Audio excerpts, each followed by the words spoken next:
In a quaint diner on Main Street, I worked a job that, while not prestigious, paid the bills and provided a comfortable setting.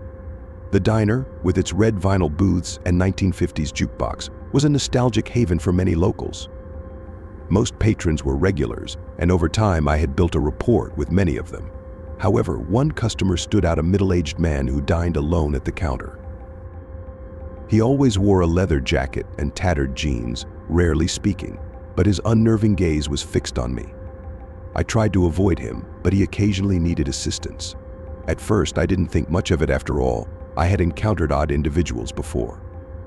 But my unease grew when I noticed him driving past my home one evening. I lived with my parents at the time, which offered some comfort. As I watched TV, I saw his dilapidated sedan circling the block and returning, as if keeping an eye on me. My parents noticed my growing anxiety.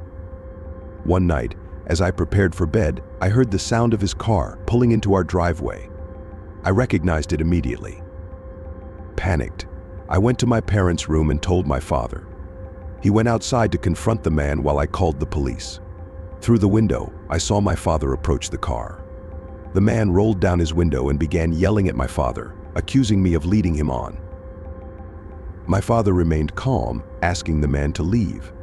Unexpectedly, the situation escalated as the man floored the accelerator, aiming to run over my father. My heart raced as I feared the worst. Miraculously, my father evaded the car, which then crashed into our house, causing significant damage. The police arrived quickly. We provided them with security footage that captured the entire incident: the man driving past, pulling into the driveway, and attempting to hit my father. The police arrested him that night.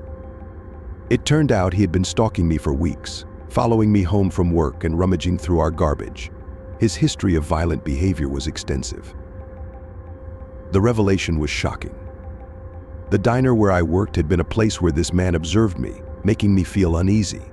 Despite considering myself resilient and capable of handling such situations, this experience proved that some events are beyond our control. The man was sentenced to prison. Although I never saw him again, the memory lingered. Eventually, I found a job at a bookstore in a nearby town, which provided a more serene atmosphere with less interaction with strangers.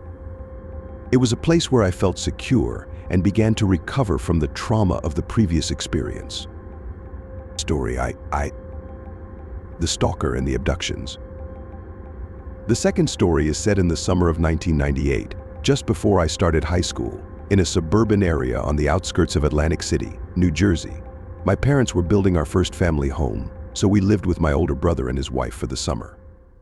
My parents' absence meant I had a lot of freedom, often biking to various places with little supervision. One Sunday evening around 9:30 p.m., my mother called and insisted I come home immediately. I had to bike the 10-mile trip back to my brother's house, which typically took 30 to 40 minutes. The night was unusually cold, and lacking a hoodie, I wanted to get home quickly. About halfway through my ride, as I turned onto my brother's street, I noticed a car entering the street behind me. Initially, I didn't think much of it, but I soon noticed the car's headlights flickering on and off. There were few houses on this street, so the car had no clear place to turn off. As darkness enveloped the area, I felt a growing sense of dread. The car had stopped tailing me, but a primal fear gripped me. I accelerated my pace, trying to maintain composure while keeping my house keys handy as a potential weapon. The car reappeared in the distance, its headlights glowing faintly. I realized it was following me, and my fear intensified. I pedaled faster, reaching my front yard just as the car was about 30 to 40 feet behind me. I scrambled to unlock the front door, finally managing to get inside just as the car stopped in front of the house. Shaking, I locked the door and alerted my brother. He rushed outside to confront the driver, who remained in the street with his headlights on but didn't move. The tense standoff lasted what felt like an eternity. My brother and I feared the driver might start shooting. Eventually, the driver performed a hasty three-point turn and sped away. The incident left us rattled. We reported it to the police, but despite our best description, nothing came of it. Months later, several attempted abductions of children my age occurred in the area. The vehicle description matched the one I had seen that night, but the perpetrator was never caught. To this day, I suspect that the car following me was connected to those abductions. The memory of that night remains unsettling, a stark reminder of the dangers lurking even in seemingly safe places. Story The Night Visitor. In the summer of 2005, I, a 16-year-old girl, worked the night shift at a 24-hour car wash on the outskirts of our town. I enjoyed working nights. The city had a calm and somewhat eerie feel to it. One night, as I was starting my shift, a regular customer pulled in a middle-aged man in an old black sedan. Usually he was quiet and unremarkable, but that night his behavior was odd. He silently handed me the keys and money for the car wash. I noticed he kept glancing at me through his rear-view mirror. It made me uneasy, but I tried to focus on my work. After I finished washing his car, he drove a little further down the road and parked on the shoulder. I noticed he didn't leave. Instead, he stood by the back of his car, staring into the dark forest nearby. I felt an inexplicable sense of dread. Trying not to show my fear, I continued working but kept a close eye on him. Eventually, he returned to his car and drove away. I decided to check the security footage. The recording showed him standing by the forest, seemingly searching for something. This was particularly unsettling, given the forest's dense and ominous nature. The next day, I told my parents about the incident.